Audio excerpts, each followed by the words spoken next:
Electricity is involved in everything that happens to chemicals. Well, almost everything. Kind of. When salt forms, when oil separates from water, when batteries power remote controls, when soap cleans up dishes and clothes, and when nuclear power plants produce energy. Small bits of electricity make these happen. Now, before I explain all of that, here are the contents of this video lesson. Feel free to pause, replay, or skip parts of this video lesson to make your study session more effective. Sa aking mga kababayan, available ang video lesson na to sa Filipino or Taglish sa YouTube, TikTok, Instagram, o Facebook. Kung mas komportable kayong mag-aral sa Filipino or Taglish, pakicheck na lang ang aking account na Erico Fuentes. Alright, let's do this. We know that electricity powers our phones, laptops, and cars. If we zoom into what's happening into our power cables, we will see that electricity is made of a stream of particles called electrons. Electrons are super small, super light particles which carry bits of electricity that we call electric charges. Electric charges can be positive or negative, and in the case of electrons, they carry the negative type of electric charge. Now, the interesting thing about electric charges are what we call electrostatic interactions, or how two or more charges would behave if they are near each other. When similar charges are close to each other, they will repel or push away each other. This happens among a group of negative charges or a group of positive charges. On the other hand, when opposite charges are close to each other, they will feel attraction, making them move closer to each other. Now, these electrostatic interactions are what drives a lot of the chemical processes in chemistry. Salt, along with other common substances, are formed because of positively charged substances bonding with negatively charged substances. Oil not mixing with water can also be explained by electrostatic interactions. Here's why.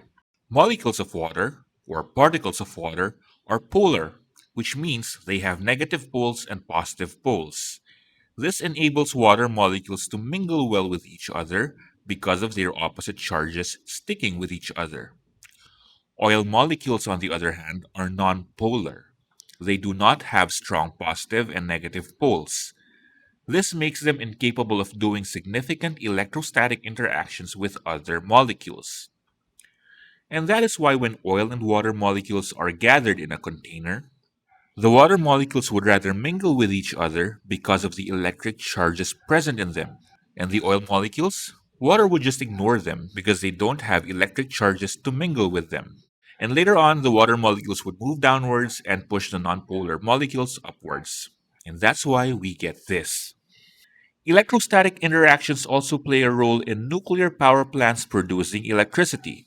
Nuclear power plants use substances that have a lot of positive charges. Positive charges don't like each other, right?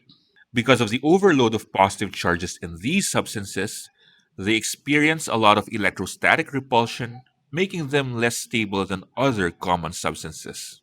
This makes them prone to what we call decay and fission processes, which produce smaller substances and tremendous amounts of energy. Even substances in our bodies, such as proteins, complex sugars, and DNA, are formed because of the positive and negative charges that we can find in amino acids, simple sugars, and nucleotides. So I guess this establishes the fact that understanding electric charges is crucial in understanding chemical phenomena. The next question that we should be able to answer is, where do these charges come from? First of all, we have to understand that all matter in the universe are made of small particles called atoms. Some objects are made of just one kind of atom, such as gold bars, iron nails, the core of pencils, which are made of carbon atoms, and oxygen gas. We call them element substances. On the other hand, some objects are made of two or more types of atoms, such as water, carbon dioxide, salt, and the mineral corundum. We call them compound substances. We can find a list of all kinds of atoms in the periodic table of elements. Now, if we take a closer look at atoms, we can see that there are three types of subatomic particles inside each one. Somewhere in the middle or the nucleus, we can find positively charged particles called protons. Along with the protons, we can find neutrons, subatomic particles with no charge. Outside the nucleus, we can find negatively charged particles which are almost 2,000 times lighter than protons and neutrons. These negatively charged particles are the electrons. And yeah, these are the same electrons that we talked about a while ago. the stuff that makes up electricity. And it's because of these guys, positively charged protons and negatively charged electrons, that we observe electric charges in both element and compound substances. And to be able to understand chemical processes and matter altogether, we must first understand these subatomic particles and how they affect the electric charges and properties of the chemicals that we know. Let's try to answer one of the most common exam problems in general chemistry. It's important that we can determine how many of each of the subatomic particles are present in an atom. So let's learn how to do that now. To answer this question, we will be needing the periodic table entries of the atoms mentioned: argon, selenium with a 2 minus charge, and lead with a 4 plus charge. First, let's deal with the argon atom with no charge. Argon is a gas that looks like this when an electric field is applied to it. Argon is used in welding as a shielding gas. Because argon is unreactive, it is capable of protecting the weld area from oxygen and water vapor. This makes the welding process more effective and the final product more pure. Anyway, back to the problem. On its periodic table entry, we see two numbers. The smaller of the two numbers is what we call the atomic number. The atomic number tells us the number of protons and electrons in a neutrally charged atom. And since the argon atom we are referring to has no charge, unlike the selenium and lead atoms in the next problems, this atom is neutral, meaning it has both 18 protons and 18 electrons. Now, the bigger of the two numbers, which we will round off to 40, is what we call the atomic mass. The atomic mass is the number of protons plus the number of neutrons. Now, let's do some math and write this down as an equation.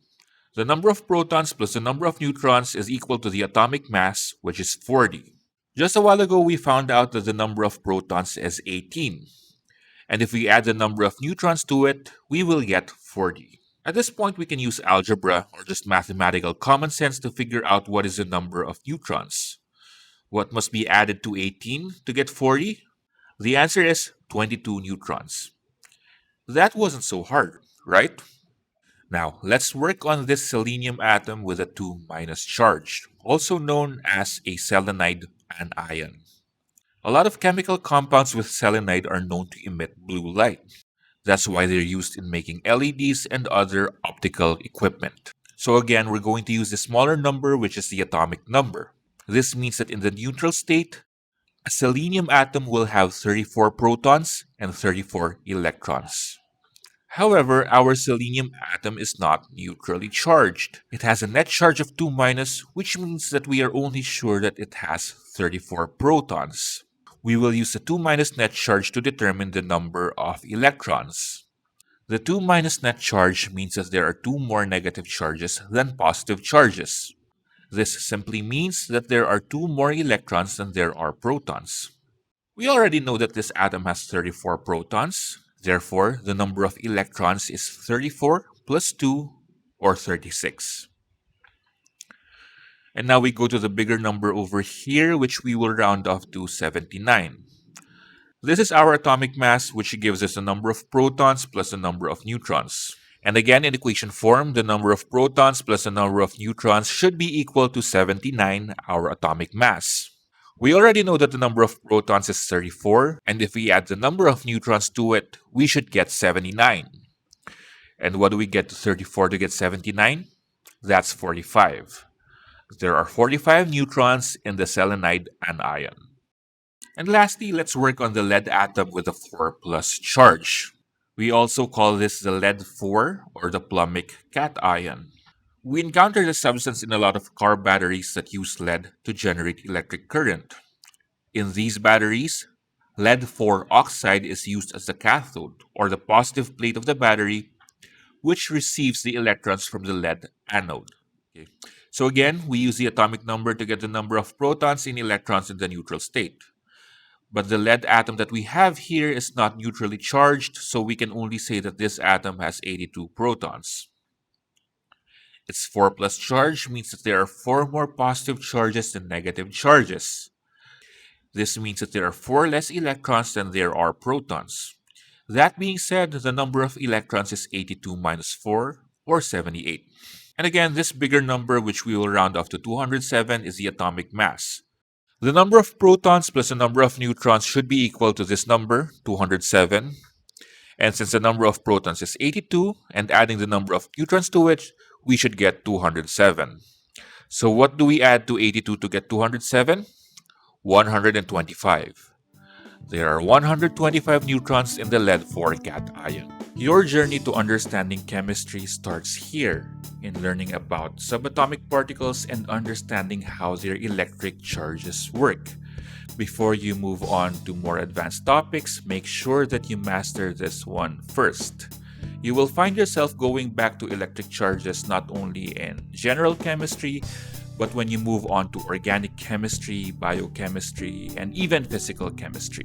So make sure you learn this by heart. If you need help studying chemistry lessons like this one, or lessons in physics, algebra, geometry, trigonometry, statistics, and so on, send me a message or send me an email. Maybe I can help out.